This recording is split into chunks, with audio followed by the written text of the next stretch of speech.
We know quite a lot about Jesus from the Gospels. And when I read the Bible to myself, when I pray in the mornings, I try to enter into the mind of Jesus. What would he think? We know what he did. What was his attitudes? And it is possible to go some way in that direction. But as for the disciples, the 12, we really know very little about them. Peter, always first name on the list, as it were, team captain. Captains are generally respected by the rest of the team, but there may be just that little bit of resentment. Why is he captain? Why am I not captain? And Jesus, whom we might think of as the team manager, has to hold that group together. Now, Peter, first name on the list, but there were 4. There were the 2 pairs of brothers. They knew each other. They were the first to be called. They were business partners. They must have been a powerful group within that 12. There are several stories which tell of Jesus leaving the whole group behind and taking with him a specially chosen few, Peter, James, and John. Peter, James, and John, 3 names. What about the 4th? Why is Andrew left out? Well, perhaps he didn't quite make the grade. Perhaps he was told to go and sit out on the substitutes bench. But what did he feel about being left out in that kind of way?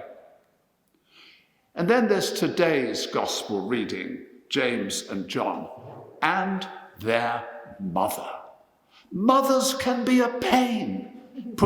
I'm sorry, I don't mean mothers here, no, of course, but there is this really very vivid story, and we are told in the second paragraph of today's readings that the other 10 were angry. I bet they were. And so, again, Jesus has to soothe over those ruffled feathers and keep his group of disciples together. As for the rest of the team, really we know very, very little about them. There was Matthew. Now, we are told clearly that he was a tax collector.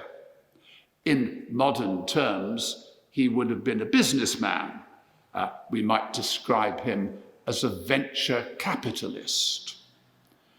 Further down the list is Simon, called the Zealot. And I see the Zealot Simon in modern terms as a kind of left-wing militant. I might see him in the front rank of the demo, waving a placard.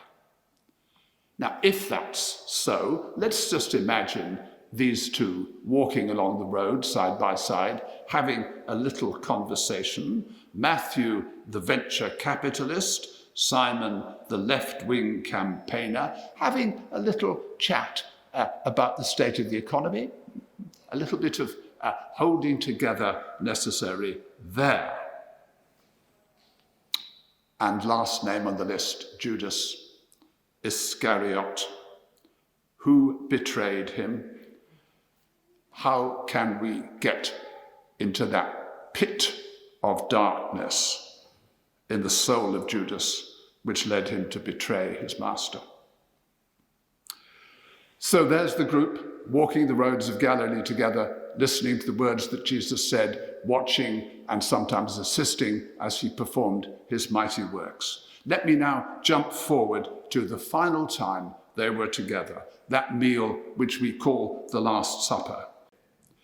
An account of this in Luke's Gospel, chapter 22, has Jesus saying these words, I have eagerly desired to share this meal with you. But those are the words of Scripture. They sound awfully formal.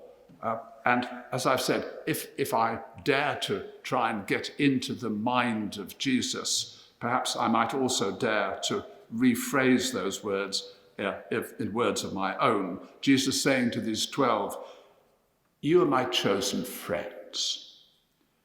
You've been with me from the beginning of my ministry.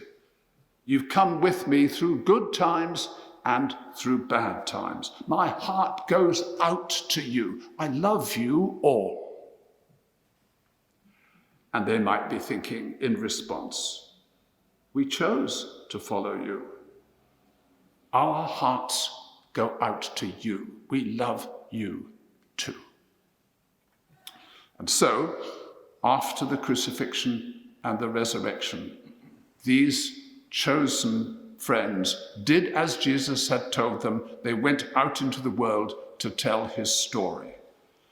They paid a price. Many of them paid with their lives. James, the first of them, murdered by Herod, as we have heard. Those were the first disciples. Others followed after them, all with the love of Jesus in their hearts. And we, the modest disciples of today, are those who have also chosen to follow the same master. Followed by James and followed by the 12, the same master that we follow, and called to show the same love in our hearts today. Amen to that.